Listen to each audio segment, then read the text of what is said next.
Welcome back to the ZCAST. I'm Zachary Alleccia, and welcome back to an episode 3. Today I'm here with bodybuilder and professional fitness coach, Tanner Gonzales. Hi, how are you doing? Good, glad to be here, man. Thanks for That's good, of course. Today we're going to talk and dive into what happened with our last podcast really quick. We had Josh Johns, meteorologist, on the podcast. We talked about weather and different sciences behind it. So what is your opinion? Obviously, we promoted the Twister movie. Obviously, you saw it also in theaters. Yeah. I think it's been 2 weeks now. Yeah. So what's your opinion on the Twisters movie?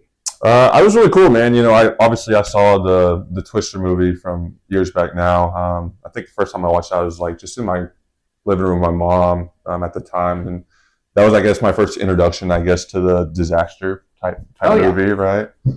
So it was really cool. Obviously, it kind of gives you a bit of an awakening to how real this stuff can be, especially when I was a young kid seeing that one. So when I saw that this was coming out, I was definitely really excited because since then I've seen more movies like Into the Storm or whatever it may be, right? Maybe movies coming in. Yeah. And I mean, also you live in Temple, correct? Yeah. You had the Temple tornado come through there, and we had talked about it the last episode. Yeah, it was funny going into the theater. I'm like, there's a lot of people in here, and this kind of hits home a little bit. It was definitely interesting. Oh, yeah. And so now we dive right into it. Your inspiration for what inspired you to start your fitness journey? Yeah, man. Coming out of high school, I wasn't really sure what to do. I hadn't even gotten to the gym, into exercise fitness or anything like that. So going out of high school, I wasn't really sure. So I just went somewhere local here in Waco at McClintock Community College. Okay. So just to kind of get my basics out of the way, and then from there, while I'm in college and while I had a girlfriend at the time, but while I'm doing all this, I kind of fell into the whole fitness scene, I guess you could call it, into lifting out and lifting weights and stuff like that. For me, it was I wasn't confident in myself. Okay. So I wanted a way or a type of avenue to maybe get there. And so doing that and seeing myself improve gave me that. So it was just it was a cool thing for me to kind of discover while I'm still doing school, even though this had nothing to do with what I was going for at the time. Oh yeah. So it was interesting. And I mean, I recently started getting into fitness also. Yep, and I've noticed. And I'm his coach per se. If y'all don't know, I do fitness classes and Zach attends multiple times throughout the week. So. And it's a load, and I love it. I mean, fitness, getting into it is a huge thing that I want to get back into. And so that's why you're here on the podcast. Yeah. We're going to go now into your high school and college sports, kind of like that theme of how you grew up. Sure. Where'd you go to high school, and what were your goals at the time? Yeah, so I go to Gatesville. It's maybe 40 minutes from where we're at right now. Okay. Past McGregor if you're coming from where we're at in terms of Waco. But I grew up there. It was a 3A at the time. I think they're 4A now, so definitely grown. But even being so, our population numbers are weird because there's a prison there. So, weird story. But yeah, I grew up there. I think my parents moved there when I was 1. They had met in Coppers Cove, which is even a little bit further from here. But they had met there. My dad was in the military. Moved to Gatesville. So from the time I was 1, I lived there. Went to every school, graduated. And so, that's what kind of brought me, I guess, towards the Waco area because it's somewhat close and there's college. Oh, yeah. And so we did obviously some background and stuff. You were involved in any sports or groups in Gatesville at the time? So I did football, not necessarily in high school, but in junior high. When I got into high school, I really, after my first year, I really decided to focus on golf. When my parents moved to Gatesville, we had moved right onto the golf course at the time, so I could hit golf balls out of my front yard. So from the time I could even pick up a club I had been playing. So I think that's just where my passions lied a little bit more. And it was weird because, in football or basketball or even whatever you call it, especially football, that's where you're lifting weights and really doing the hard exercise. Right. And I just, at that time, it wasn't of an interest to me, oddly enough. So. Oh, yeah. And you obviously in high school, I mean, for me, I recently graduated Lorena. There was a lot of different majors or different things I wanted to go and pursue. And so we all have different things we want to go into the future for. So was there a major or something that you were wanting to pursue, or was it physical training that you wanted to pursue? When I first graduated high school, not initially. It's so weird. Obviously, I graduated in 2016. So from then until now, it has changed so much. Oh, yeah. If you want to talk about the school system in general, right? Yeah. But now, when y'all are junior and seniors, they're getting you ready to basically, have your first 2 semesters done of college, right? Of course, yeah. There, you already have like an idea of where you want to go into in terms of career roles, right? Oh yeah. When I was in high school, there was that, but not to the extent that it is now. Now, yeah. Yeah. So now, like, you can get maybe your first credits, but not a specific degree in what you want to pursue, right? So it's definitely different in terms of when I was in high school. So for me, it was just, I really wasn't sure what I wanted to do. So my initial thought was criminal justice, and that was actually what I pursued after I had initially done my first few semesters in college. Oh wow, yeah. And I mean, criminal justice, I mean, I've seen a lot about it. On my TV and so much more. There's plenty of shows out there. Sure. There is plenty of shows out there. And college. You went to college. You were saying MCC. Yep.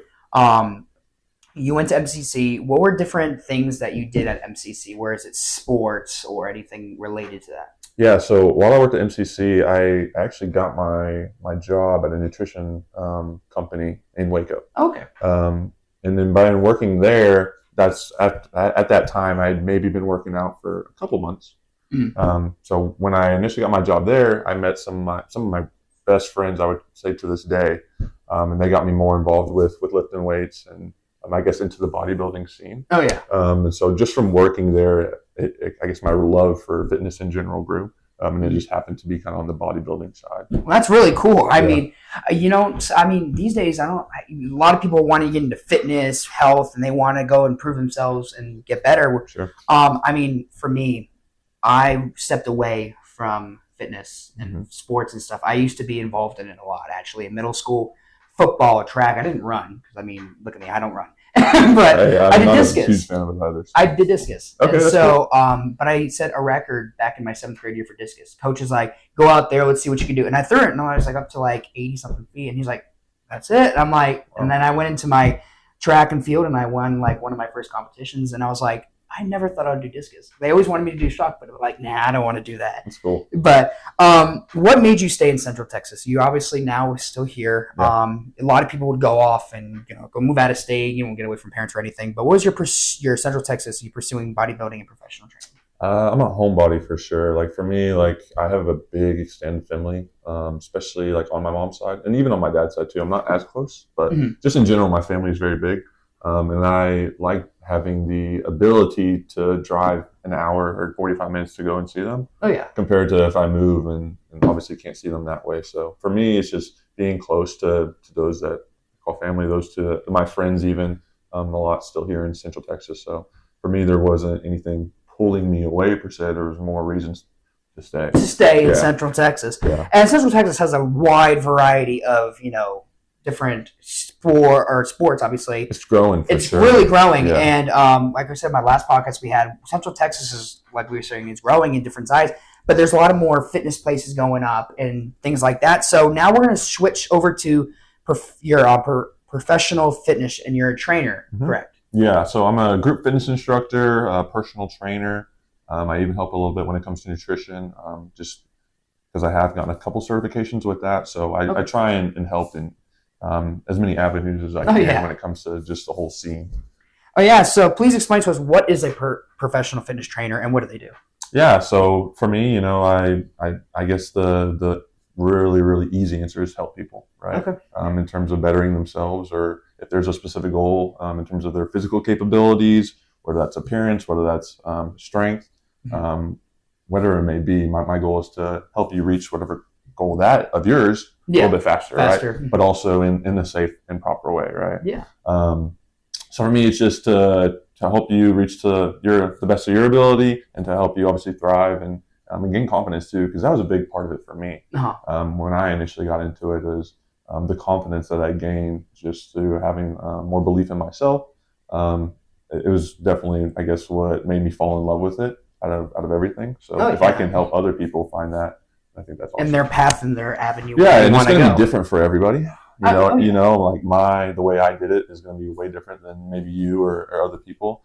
But for me, if I can help you skip some of the stepping stones, I think that's awesome. Oh yeah, and I mean, how many years have you been a personal trainer? So I would say personal trainer, really just over 1 now. I'm very new to it still. There's still tons to learn. before I was really into like the whole supplement side of things, Mm-hmm. getting out of college, and wanted to try and help in a different type of way and do something different, and also broaden my horizons too. Oh yeah.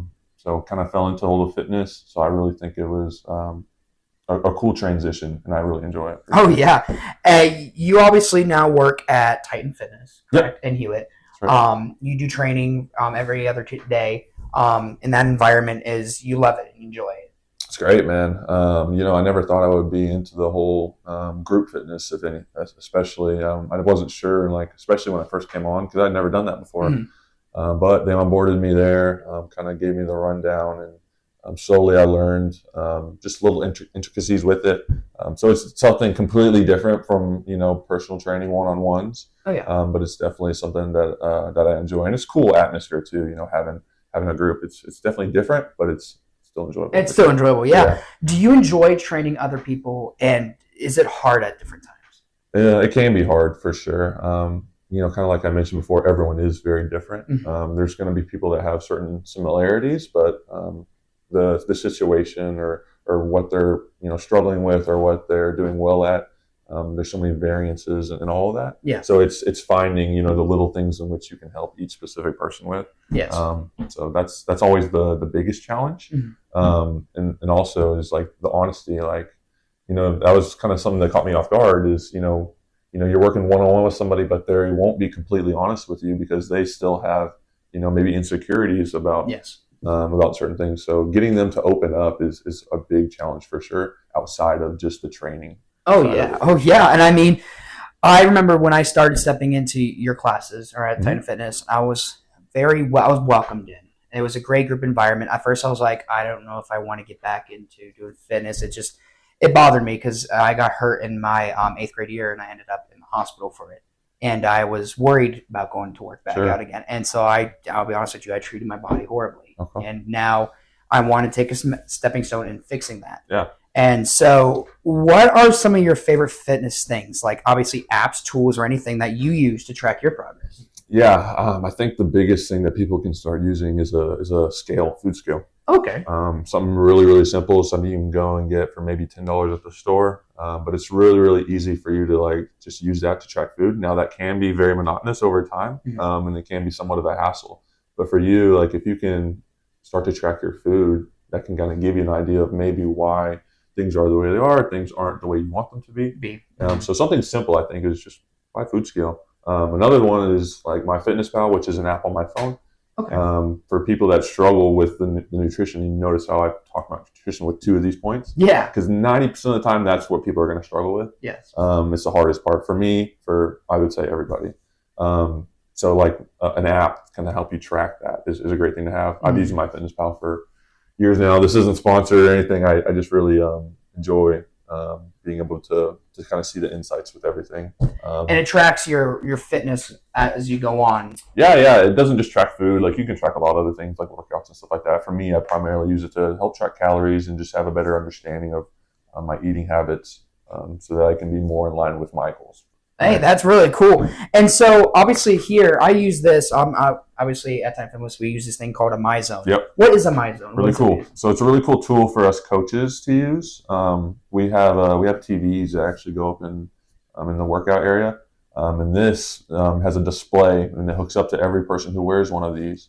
But it shows us the specific person's heart rate, how many calories they're burning, and what's called MEPS as well. So MEPS is considered effort points. Okay. So I can actually see how hard you're pushing yourself.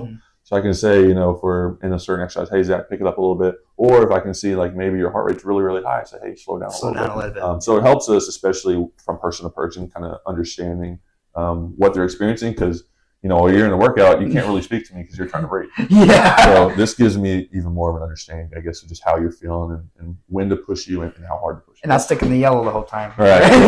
That's usually what me is. Or I might get that. Yeah, you're getting better. That's good. You're getting better. But yeah, I mean, MyZone is a wonderful app. I mean, I'm using it and work there. Are there any other particular things like, music that motivates you? Because music's a big one. Yeah, I'm very cautious when showing people my playlist because typically my music's a little angry. Okay, that's what motivates me. That's what makes me want to really push myself. So I'm a big metal fan. So I know a lot of people, they hear that and they instantly turn away because that scares them a little bit. But for me, music's a huge motivator, and I think it definitely works, especially like in the group workouts and stuff like that. With certain clients, you can definitely tell when a song comes on that they like. It's. I think there's even scientific evidence to back that up. Like that helps. Like music go for it. Yeah, the music can for me, like motivation. When I was listening to some of the music at Titan Fitness, I mean, there would be some moments where like this random song would come on, and it's like, why is this in the playlist? But it's funny as heck. Yeah. And I do my best too. I'm like, all right, we're gonna switch songs. Switch songs. But it's so motivative. I mean, like you're saying something behind the science behind it. I really think there is something that does, push people to try harder and push themselves. I agree. And so, Tanner, what are some of your biggest challenges, obviously, that you faced in your fitness journey so far, and how have you overcome it? Yeah, I think the big one is being young. Okay. I'm not very young, but I'm still somewhat young. Mm-hmm. So, like, when you're getting into it, especially coming to Titan Fitness, I was the young kid. So I guess just having a predisposition to me and my age and maybe my lack of experience or the quality of experience that I do have. I think that's probably the biggest challenge for me. But I do my best and I'll just let the work speak for itself. Yeah, and I mean, Titan Fitness, you obviously, with all the work and stuff you put in there, I mean, you work with another coach also, Ray. Yeah. And you guys have a great bond with each other. I always see you guys it's great. Yeah, he's a good guy, man. Ray's been there for almost, I think it's going on 6 years now, so a while. And he comes from a completely different background than me. Mm-hmm. And we're two completely age gaps too. Mm-hmm. I think he's not quite twice my age, but maybe getting close. So, but a really good guy, great fitness coach, tons of information and knowledge. Has really helped me, especially with like the group coaching, because that was something completely new to me. Oh yeah, and I mean, the fitness behind it all, being motivated to go out there and go to the gym is the big number one thing. Yeah, I think that's a huge role that like coaches kind of miss out on, because what we can control within the workout is one thing. When they leave, that's where we're completely out of control, right? So getting people to come back and getting them committed and transparent with you, right? That's a huge goal as a coach, because if you can get like that one-on-one with the certain client, that helps so much. And the information that you give them, and the response to that information. I think that's a huge challenge that a lot of coaches face, is just having people be consistently showing up and being transparent. Because it's tough, man, like we can't be perfect every day. Exactly. I know that. A lot of people hopefully know that. But you can't be perfect every day, especially within the fitness scene. Like, and ideally, right, that would be the ideal situation where you get all your meals, all your workouts, but it's not going to happen. This is real life, right? So I think a lot of times people feel guilty about that. Mm-hmm. Life, I always, I have a famous quote: "Life gets in the way." But for us, it's like, even if it gets in the way, try and do your best to show up when you can, and try and limit the excuses. And push for your goals. Yeah, absolutely. There you go.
Now, the Olympics. The 2024 Paris Olympics are currently going on. The U.S. is at the top with the most gold medals so far.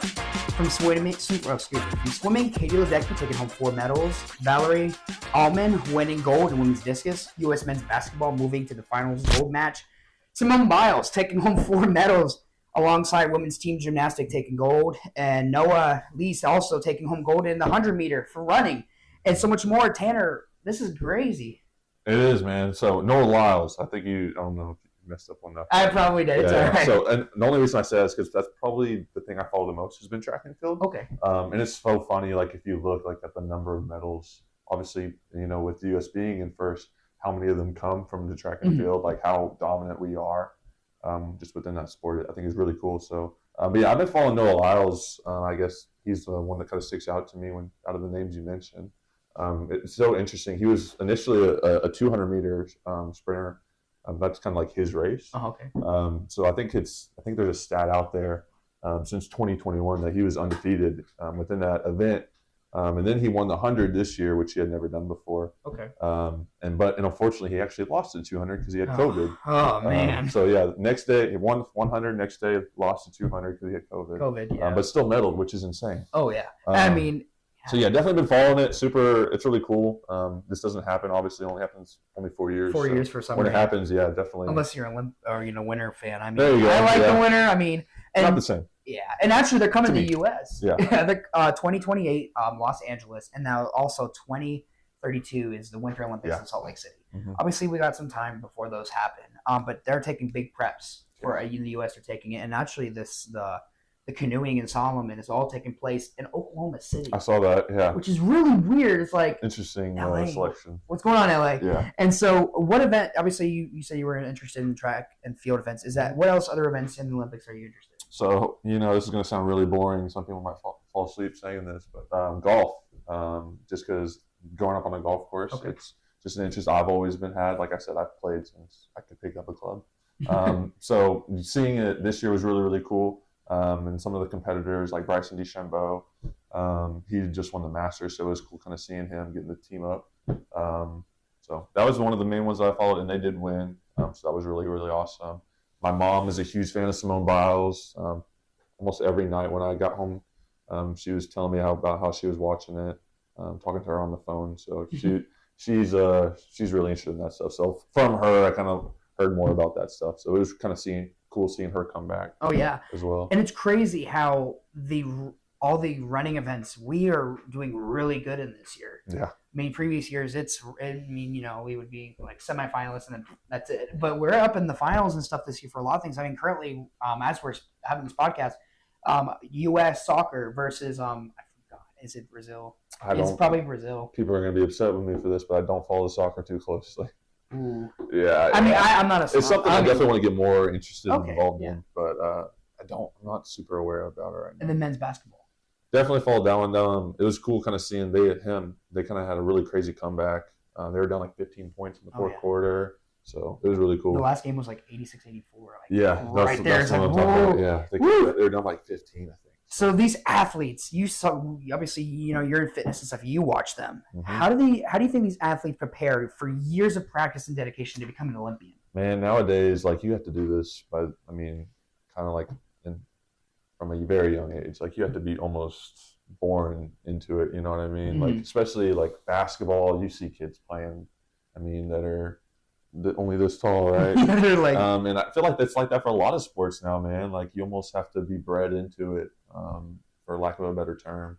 But it's crazy, especially at the top level, the amount of preparation, and again, like especially talking about the Olympics, how much that preparation, how different that preparation looks now, compared to like years in the past, right? Yeah. There's just so much science and knowledge that we've gained in terms when it comes to recovery, when it comes to everything else that's involved. Yeah, in it. and so it's really cool. Breakdancing?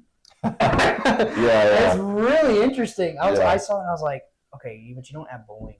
I mean, not people. I don't know who chooses them, but it was cool. It's definitely interesting to watch. It really is. Yeah. I was watching it recently this morning, and I was like, that's really interesting.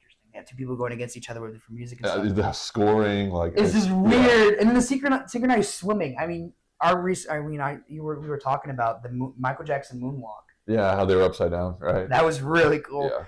And so now we're going to transition to nutrition and diet. This is a big topic to talk about. A lot of people I've recently talked to. Touchy subject. It is a very touchy subject. So let's start off. What is a good nutritional diet in your opinion? One that helps you reach your goals that you can be consistent with. That's what I would say. Now, that's probably a very different answer. Some people talk about getting in all the nutrition, stuff like that. It's one that helps you reach whatever goal it is that you have. If that's gaining muscle, if that's losing body fat, if that's anything in between. Whatever diet you can be consistent with that will help you reach that goal. I think that's the best. Oh yeah, and I mean, yeah. And I think just in general, I think the consistency is the key term there, because that's 90%. That's going to be the hard part. It's not too hard to eat like a healthy meal, for your dinner, but can you do that throughout the entire week? Right? That's the hard part. And I mean, I have some problems with that. Who doesn't? Who doesn't? I have problems with that. I mean, it's and that's where cheat days come in, right? You have 1 or 2 cheat days. Yeah. I mean, that's definitely a fad term that has kind of evolved over the past few years, especially in the bodybuilding scene, or even I guess the health scene. They call them cheat days. Essentially, it's like a binge where you kind of give yourself a break from the healthier food. Maybe you get a pizza or you get tacos or whatever it may be. I don't like cheat days. I like cheat meals. Okay. So for me, like, if you want to, eat bad food on this day, fine. Let's not make it breakfast, lunch, and dinner the entire day, right? Let's make it breakfast. Like, you have a really, let's say, not a super healthy breakfast, and that way maybe you work out in the afternoon so you can burn all those calories off. Yeah. Oh yeah, and I mean, rather than let's say you have a terrible dinner and then you don't exercise after that, and all that food just sits in you as you go to sleep. So there's ways that you can kind of strategize with. And you can't burn your calories off after you go to bed. I mean, that's the thing, right? And you can gain weight by that. Yeah. And so there's definitely a game you can play with it. Oh, there is a lot. For sure. And so in your opinion, there's obviously a lot of different things on there. You can go social media, and they all have these different things, but require nutritions and calories needed for someone in a regular day. Yeah. What are they, and should people be cautious about how much they consume a day? Yeah, it's definitely differently for everyone. If you read the label on a lot of foods, they're going to recommend 2,000 calories for like an average American diet, right? But it's definitely different. A lot of it depends on your activity level, how many calories you are burning throughout the day or even through the week, because on some days you're going to be more active than others. Yes. So that plays a critical role in determining like the range in which you give yourself, is how active you are. If you want to eat more food, work out or exercise, burn more calories, right? If you don't do a lot of that, then you won't. Let's say you're not super active, that's going to really limit the amount of calories that you can bring in, especially if you're trying to lose weight. Oh yeah. Now it's a little bit different if you're trying to gain weight. That's kind of where I've always kind of struggled on that side of things, and everyone's going to say, everyone wishes, they were in a certain situation where maybe they didn't struggle to gain weight, right? But the grass is always greener. But I think the biggest thing is, just your activity. If you can be super active, that means you can eat more food. Who doesn't want to do that? I mean, there you go. And so we're now on your subject here. What are some favorite healthy snacks that you have that feel your workouts, like snacks, like protein bars or shakes or anything else like that? Yeah, I'm a big shake guy. I love protein shakes just because it's quick and easy. I like fruit a lot, so if you're asking for maybe pre-workout, I would always recommend fruit. It's a good source of carbohydrates that gives you a little bit of energy. Has some natural sugars in there that maybe you don't necessarily need to get from an energy drink or whatever it may be, right? So fruit's always a good one. Any type of fast digesting carbohydrate, so like rice cakes is another one. Fruit's typically my favorite go-to though. And yeah, obviously nowadays, I recently talked to my family about this also, and I've also heard it from some of my friends. These days, there's so much artificial stuff in foods, from sweeteners to all these different weird chemicals and stuff they put in our food. Is that healthy? There's a lot of new evidence that's coming out. Like nowadays, anything and everything's going to give you cancer. Oh right? Yeah. Right. So it really just depends on the person and what they value. Like a lot of people do have issues with certain artificial sugars, sweeteners, whatever it may be, especially when it comes to certain inflammation that may be caused. Now, not everyone is affected the same way. Some people aren't affected that way. Yeah. For instance, I'm one of them. I really don't notice things from artificial sugar sweeteners, so I do use them. Now others, my girlfriend is a good example. She is very sensitive to that stuff. So I really think, and this is kind of a common thing that I've said in this podcast, but it really depends on the person. And I think that's another thing that's being so hard about being a coach is identifying how this person is different compared to everyone else. Yeah. And so this is a question that I got from somebody personal. How do you approach pre and post workout nutrition to optimize performance and recovery? So it depends on the person. Obviously, the person, let's take you for example, right? Just to give me an easy, I guess, avenue to answering this. I think in terms of pre-workout, I want something that is not going to mess with your stomach, something you can digest rather quickly. So when you're working out, you're not feeling like weighed down or heavy or sluggish, right? But something that's also going to give you a little bit of energy. So like rice is a really good one. I would like do something like white rice, maybe an hour before, as compared to something like maybe a sweet potato, where it's really going to take your body a long time to like kind of break that down. Yeah. So usually something easy your body can break down, and then and then after, I would say just a really good source of protein to help recovery wise.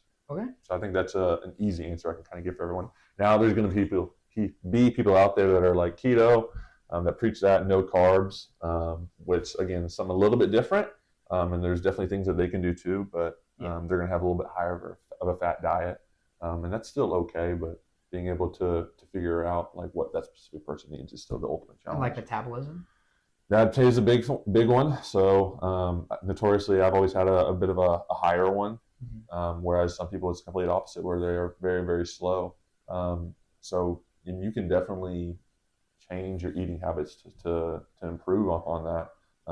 There's science out there that says, if you're eating however so often, you can actually speed up the rate at which your body will burn these calories. There's certain foods that you can eat that will make you burn more calories just from digesting that food. Oh, okay. So there's a lot of things that you can do. Is there supplements and stuff you can maybe take that can help that process? Absolutely. Better? Yeah, absolutely. Now, I wouldn't recommend that for I would say the large majority, in all honesty. All right. Especially if you're first starting out, like don't look to an easy avenue to get to where you want. Like you got to put in the hard work.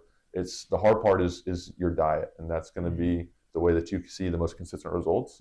You take this bottle of pills that maybe will speed that up. That pill's only going to last you a month. So what happens after a month, right? Yeah, and then so there's things out there that can help speed things up, but you still need to have a foundation. Oh yeah. And that's going to come to nutrition every time. Oh yeah, and so this actually I was thinking about when I was editing my last podcast, started to make ideas for your podcast. Yeah. And I've heard this sometimes too before. Water. Big one. Is drinking too much water bad for you?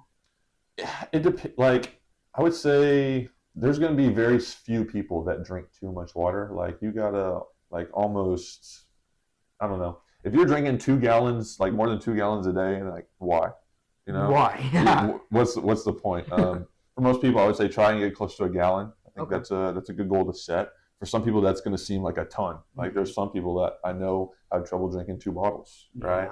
But can you be overhydrated? Yeah, you can, but it's really, really hard to get there, and there's really no reason you should be drinking that much water. Yeah. And, I mean, I've seen I think they even have a world record on that. It's kind of like before they people it's weird for all sorts of reasons nowadays. And you've worked at a place a couple years ago, if I'm right.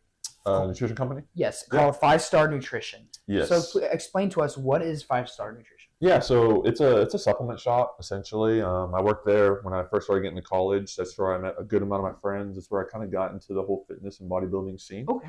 But essentially, it's a supplement company. Now, they're definitely different. They help you out with your meal plan.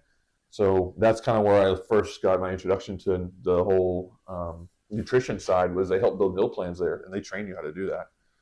So I learned that.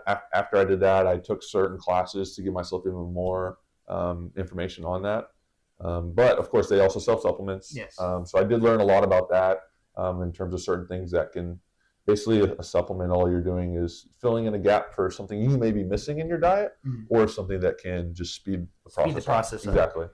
Oh yeah, and so I mean, I've seen it online. 5 Star Nutrition, I've seen it online, and there are all these different, powder stuff you can put in your drink, and protein shakes and stuff that help your bones and muscles to be developed. And so, Tanner, now we turn over to awards and your successes. So I've heard, obviously, I did some research prior to the podcast. Okay. I've heard you've been part of several bodybuilding competitions before. Yeah, it's so funny. Like you referred to me as a bodybuilder, when we first started this podcast. I never refer to myself as that. I don't like saying that I'm a bodybuilder, because when you think of that, you think of the guys you see on Olympia stage, in the Speedo doing the most muscular. Like I don't do that. I'm in the men's physique category, so Okay. it's sort of bodybuilding, but I would never call myself a bodybuilder. Okay, I don't. I hold them to a separate regard, like a really high regard, just because I'm not quite that built yet. Okay. Yeah, is a key word there. Maybe one day.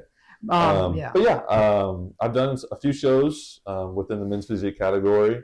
I kind of got into the bodybuilding while I was working at 5 Star in Waco, and continued to do that. Did 2 shows? Did my first show, got my job at the nutrition company. Did my second show almost a year later, and then I've even helped some of my friends within their shows as well, and I've coached people for a show as well. Oh yeah, and so let's talk about the 2021 NPC Texas Cup Championships. Okay.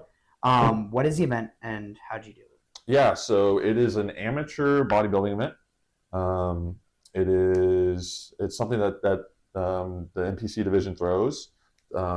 Typically, almost every year within Texas now. When I did it, they had it at the Belton Convention Center. I think it's changed names since then, but it was in Belton. And for that one, you just have to sign up online.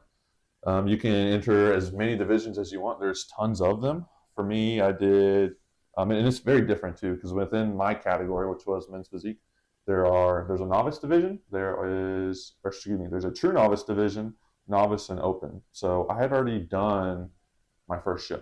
So this time I could not do true novice because that's for only people who have never done a show before. Okay. So I entered both the novice and the open division. Got first place in the novice division, and then I got first call out in the open. So that's one thing I can say about, I guess, my bodybuilding career, if you want to call it that. I've never been outside the first call out, so I can kind of pat myself on the back for that. But haven't done a show in a little bit. Would like to do them possibly next year. Oh yeah. And so, how would you celebrate the difference between fitness milestone and your accomplishments along the way? Yeah, I think my fitness milestones are tightly related to my professional, I guess, journey. Really got into the bodybuilding scene when I got my job at the Waco sub store. Got even more and more involved into it. After I left Waco, I went and had my own sub shop in Cedar Park for a little bit, and had a lot of connections through there, especially within the whole bodybuilding scene. So I attest a lot to it, to the people that I surround myself with. Yes. So in going into the career that I did, I think there was just a lot of people that kind of helped me with my success. So. And at times you did help train and coach other people, correct? Yes. So the last show I did with my best friend, and he was just my gym partner at the time. We just went to the gym and lifted weights together, and I said, I told him I'm going to do this competition. He's like, well, you think I could do it? I said, sure, do it with me. Yeah. I said, I'll coach you. He said, awesome, because I was coaching myself. So we entered. He did the classic division, so a little bit different than what I was doing. He's a big guy, so he's a little bit bigger than me. But got him done for his first show. He came out peeled, had super crazy six pack, so he looked great. Hey, there you go. Would you say you have fulfilled your accomplishments? And if not, what are you going to strive for?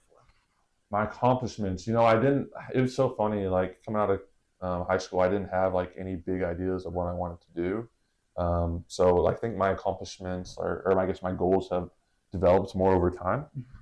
So for me, it's just like one small goal after another. The big one is, just having my own sort of like fitness coaching thing on the side, having plenty of free time, be surrounded by my family and friends. So have I accomplished that? No, but that's what I'm working towards. Hey, there you go. And I mean, it always takes time. Definitely. It really definitely takes time, and it's better to take time to really strive for that. Now, Tanner, I read up also some things. Obviously, we were talking about earlier golfing. Yeah. Correct. And so, how often do you golf, and do you consider yourself a good golfer? Wow, that's a tough question. A good golfer is, I guess, that's such a who do you consider a good golfer? Because like there's people at the top, right? PGA, those are good golfers, right? Or I guess they're amazing golfers. And you have good golfers who maybe they're a pro, but they don't play on the PGA. So am I a good golfer? No. Compared to the vast majority of people who don't know how to golf, sure. Yeah. I was never like the best player on my high school team, but I was decent. So it's just something I really enjoy. It was something that I grew up doing, playing with my father, and then whenever I came home after school, the golf course is just right there. You go across the street. Just across the street. Yeah. So it's something I've always done. It's something I think I will continue to always do until I can't swing that club anymore. Yeah. So, and this has been great. Yeah, and also hiking. Yeah. I really enjoy hiking. It's something that I'm trying to get my mom more into lately, keeping her active. Just because I love the outdoors, I love to travel, I love to see beautiful scenery and stuff like that. So typically any chance I get to invite somebody or to go with my girlfriend or something like that, I would love to do that. So yeah, I always wanted to start doing like weekend walks or something, or just like every day, maybe go down the block. Yeah. It's just getting the motivation to do it, and I'm wanting to, and I'm starting to. So yeah, there's different ways to to exercise rather than just going to a gym and hitting weights or doing like a class, right? You can go. I always tell people like the most important thing is movement in general. Mm-hmm. So if you can see like really pretty scenery and really cool places while you're doing that, that's doing awesome. It there, yeah. And so we're gonna move on to our one section here. I gather some questions online and some polling of different fitness questions regarding to public. So these are questions coming out of the public of what they want to know. So how does it usually? How much does it usually cost to get a personal fitness coach? Okay, so I always say it depends. Yeah. If you want, like, it really depends on what your goals are, how often you want to see that coach, how fast you want those results, what all you're looking for from that coach. All those will play it apart. If it's going to be online, if it's going to be in person, and what exactly it is that you're looking for, all that plays a part in the pricing. So it's going to differ. Some coaches price it really high, so they only get specific people who are super serious about what it is they're looking for. Other coaches can give you like a pretty solid rate that's not too expensive, but is it worth obviously what you're getting back, right? So I'm not going to give you a blanket number because that would be an injustice. It depends on that specific person and what they're wanting. No, there you go. So this also comes from another polling. I'm struggling to get through my workouts. What should I do? Just talk with the coach. Help them better understand what it is what specifically you're struggling with, so that way they can try and generate some type of plan to help you. But the more honest, if you are working with a coach, the more honest you are with them, the more that they can help. If you're not working coach and you're struggling through your workouts, trying to identify the specific areas you're struggling with and work on that specifically. A lot of people shy away from things that they have a hard time doing, and this should be the complete opposite. You should spend more time on that. And you have that motivation to go and accomplish that. Yeah, right. And so how do you approach fitness as a way to improve your confidence and self-esteem? For me, it's always make yourself proud for the day. If you were your ideal self, what would your ideal self do if they wanted to improve upon your fitness level for the day, right? So not always are we going to be able to do that. Yes. But if we can do that the majority of the time, then we should see some progress, right? Yeah. So I always try and say, like, what would your ideal self do? And then let's say, and if you, at the end of the day, you were looking back on yourself the other day, would you be proud of what you did? What you accomplished. Yeah, so and each day, take it day by day. There you go. And at the InBody, every month, we check up on the InBody and see the progress that happens. And I've seen a recent change, obviously, taking in more carbs, taking in protein and stuff. Obviously, the weight's going up, but the muscles were coming back up. Want to find that balance. Yeah, that's always the hard part, right? Is kind of finding that sweet spot to where people want to gain muscle, want to lose body fat. How can I do both at the same time? Right? Yeah. Typically, that's where you can do that. You can gain muscle while losing body fat, but it's going to be a slow process compared to doing one at a time. Whether it's like you just wanted to lose body fat or just wanted to gain muscle, doing both takes time. And you speak about the InBody, that's a machine that we have in terms that tracks basically progress. It'll tell you how much muscle he has, how much body fat he has, where his metabolism is at. So for Zach, we get him on there once a month so I can track and see where he's at and see the results of the workouts he's doing, the food that he's eating. So for you, right, you mentioned your weight had gone up, right? Oh, yeah. And you mentioned why you think that is, more carbs, more protein, right? Yeah. Sometimes it takes a person to be in somewhat of an excess to gain that muscle. So for you, I think we just got to keep looking for that perfect balance. Perfect balance. Right? Keep that protein high, and try and bring down the body fat while maintaining that muscle mass. So and there you go. And it's all about finding that perfect balance. Yeah. I know we're still working on it. So. But it's a good thing. I mean, it takes time, and that's the biggest thing we've been talking about in this podcast. Definitely. For someone who's older and wants to get into fitness and staying active, what are some ways they can pursue it? Yeah, I work with a lot of people who are past the age of 40. So I definitely have an older audience that I work with. And typically from them, what I've noticed is sometimes they can be stubborn, just stuck in old ways, especially when dealing with like a younger kid like me, right? So I kind of mentioned that in the past. You know what kind of holds me back or what I struggle with. It's definitely my age, especially if we're working with older people. So really for them, all I do is try and show them how much I care rather than how much I know. So if I can show them like, hey, I want you to reach these goals. I want to see this for you. I want you to accomplish this. If I can show them that rather than showing them what I know about this certain lift or this diet, like I think for them it's all about that one-on-one personal connection. Hey, there you go. And so as we head into the third episode closing, Tanner, I ask everybody on my podcast these questions here. Okay. So this main thing here is for someone who is wanting to get involved in fitness and wellness for themselves, how would you recommend them to start off? Yeah, I would say look for a local gym around your area. Find one that you feel comfortable in that has a good atmosphere without too many distractions, because that can definitely be a problem, especially nowadays with like the gyms and the culture the way it is now. Yes. Find a place where you feel like you belong, because it can be intimidating for sure, especially for people who don't have that experience before. So find a place, see if they have a coach, reach out, ask questions. If you are honest about what you don't know, then that gives the coach the most information to help you. But yeah, I would say number one thing is talk to a coach. And it's welcoming. Right. Definitely big and welcoming. I mean, when I came to Titan Fitness, it was all welcoming, and I was like, "This is great. I love the environment here." Yeah. And, we're not gonna just say like this is wrong. It's like, we get it that you're struggling. How can we help? What can we do for you? Of course, yeah. And what are your views on becoming successful, and where you would guide others? How to become successful? I would say have a plan. Like a lot of people go through their profession day by day without like a bigger picture. So have a plan and then make a strategy to that plan. Like what is it you want to accomplish in a year or 5 years, and then what steps are needed to get there, right? And it's like, well, I want to do this by next year. Well, it's great to say that, but how are you going to get there? Yeah. So I would say make a plan. There you go. Alrighty. Is there anything else you want to say out to our listeners out there? For obviously they're wanting to get into fitness and stuff. Is there anything else you'd like to say? I would say don't overthink it. Like a lot of people, they overthink the whole thing, especially if you're just starting with the gym or exercise in general. Don't worry about the opinions of others. Most people are focused on them and them only. Focus on you. Focus on how you can get better and what it is that you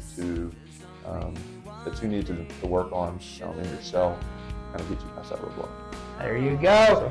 Thank you guys for watching the third episode of ZCAST. And thank you for coming out.